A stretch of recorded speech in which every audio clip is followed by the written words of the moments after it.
शिखर धवन जिनको हम mister ICC कहते थे, उनका करियर इस तरीके से सडनली एंड हो गए, किसी ने सोचा नहीं था। शिखर धवन जब अपना आखिरी मैच इंडिया के लिए खेल रहे थे, तब शायद उनको भी रियलाइज नहीं हुआ होगा कि इंडिया के जर्सी में उनका लास्ट मैच था।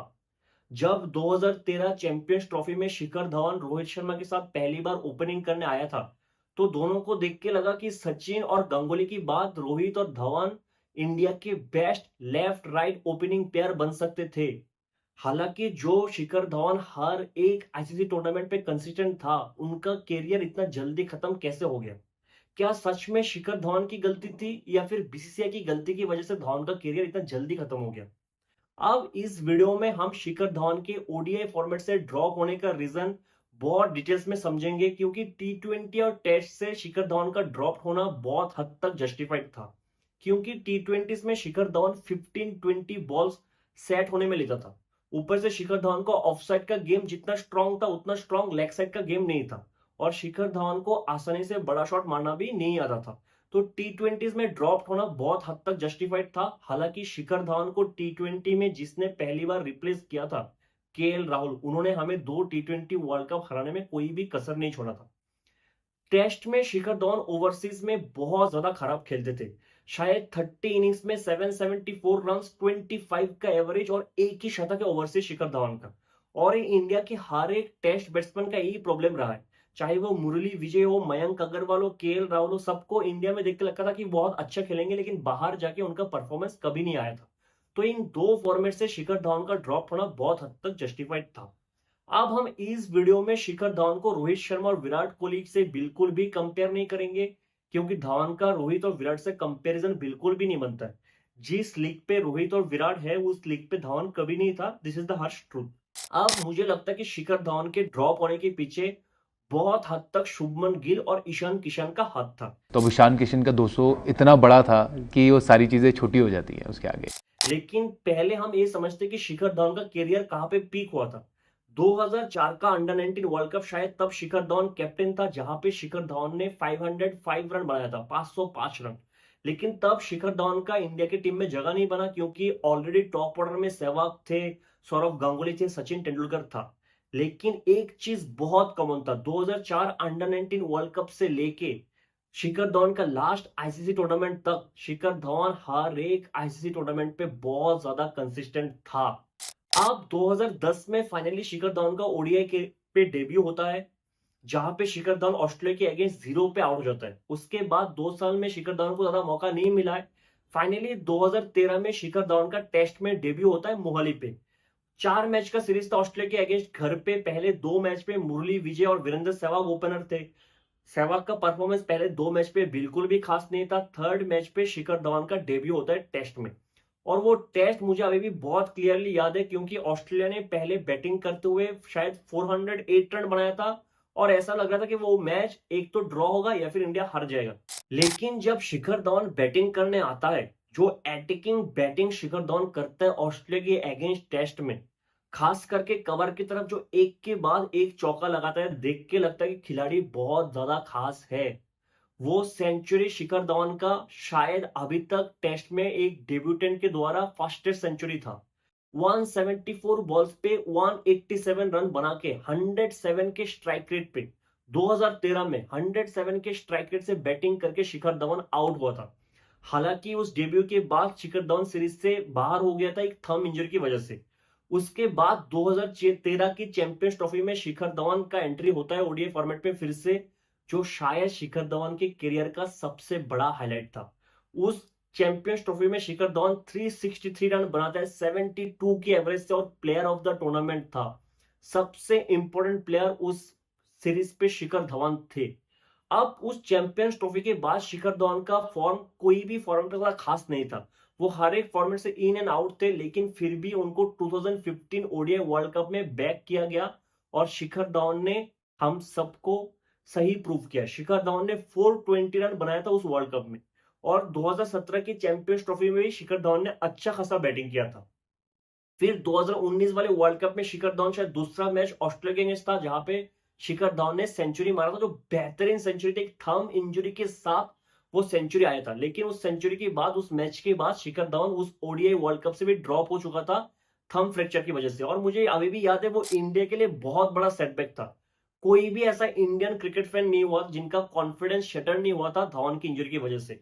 धवन को उस वर्ल्ड कप में ऋषभ पंत ने रिप्लेस किया था, लेकिन धवन की कमी बहुत हद तक खली थी हमें उस वर्ल्ड कप में। अब अगले 2 साल धवन का करियर इतना ज्यादा ड्रॉप होगा किसी ने सोचा नहीं था। अब 2019 ओडीआई वर्ल्ड कप के बाद इंडिया वेस्ट इंडीज के अगेंस्ट 3 T20 खेलता है, जहां पे तीनों मैच पे शिखर धवन का सिंगल डिजिट स्कोर था। और ओडीआई में भी उनका परफॉर्मेंस कुछ खास नहीं था। 2020 के शुरू में कोविड था और 2020 के एंड तक शिखर धवन का परफॉर्मेंस एवरेज था। उसके बाद शिखर धवन का T20 करियर ऑलमोस्ट खत्म हो चुका था, क्योंकि शिखर धवन का स्ट्राइक रेट बहुत ज्यादा कम हो गया था और उनके कॉम्पिटिटर्स मार्केट में बहुत आ गए थे।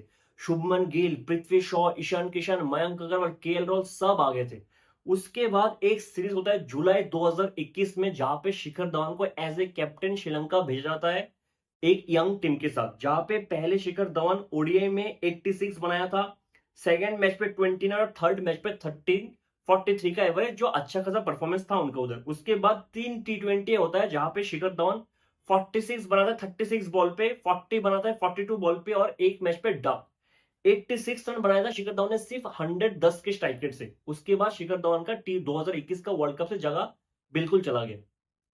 2021 शिखर धवन के लिए बिल्कुल भी खास नहीं था। अब 2022 में इंडिया वर्सेस साउथ अफ्रीका एक ओडीआई सीरीज होता है, जो सीरीज धवन के लिए बहुत अच्छा गया था। पहले मैच पे 79, दूसरे मैच पे 29, तीसरे मैच पे 61।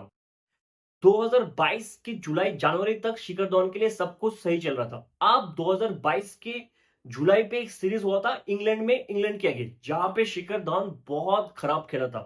पहले मैच पे 31 रन 54 बॉल्स पे, सेकेंड मैच पे 9 रन 26 बॉल पे और तीसरे मैच पे सिर्फ 1 रन।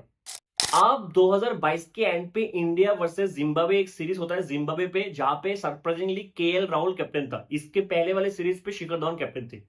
जिम्बाब्वे वाला सीरीज शिखर धवन के लिए बहुत अच्छा गया था, लेकिन there is a trick. Shubman Gill का भी सीरीज बहुत अच्छा गया था, लेकिन शुभमन गिल और शिखर धवन में जो डिफरेंस था वो था स्ट्राइक रेट का। अगर आप 3 मैच का सीरीज देख लो, पहले शिखर धवन ने 81 बनाया था 113 बॉल पे, सेकेंड मैच पे 33 21 बॉल पे और थर्ड मैच पे 40 बनाया था 68 बॉल्स पे। लेकिन शुभमन गिल उस सीरीज पे एक मैच पे 82 बनाया था 72 बॉल्स पे और एक मैच पे 130 बनाया था 97 बॉल्स पे। आप क्रिकेट गेम ही कुछ ऐसा है, जब यंगस्टर आता है वो एक डेवलप्ड गेम लेके आता है।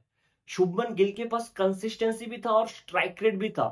शिखर धवन के पास कंसिस्टेंसी था लेकिन स्ट्राइक रेट नहीं था।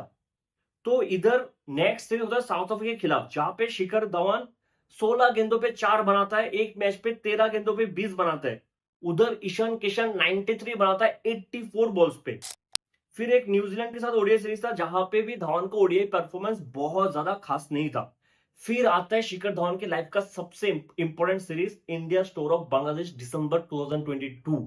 उधर 3 मैच पे शिखर धवन का स्कोर होता है 17 बॉल्स पे 7, 10 गेंदों पे 8, 8 गेंदों पे 3।